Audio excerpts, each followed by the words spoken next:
Arturo Vidal está disfrutando en este momento de unas vacaciones veraniegas, porque ya sabemos, Chile a Rusia no fue.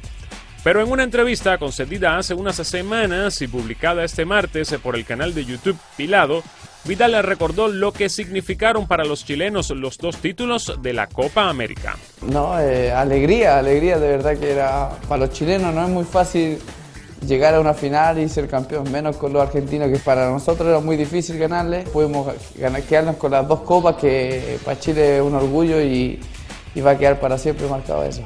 El youtuber le preguntó después de esas 2 finales si él o Messi se habían quedado con miedo, y ahí fue donde soltó la bomba. No, yo no. Él hay que preguntarle si quedó con miedo. Sueñan conmigo los argentinos. Un poco lanzado Vidal, ¿no? Un chileno ahora mismo no es el más indicado para estar haciendo bromas con el fútbol, pero así es la vida. Cada quien se jacta de lo que puede presumir.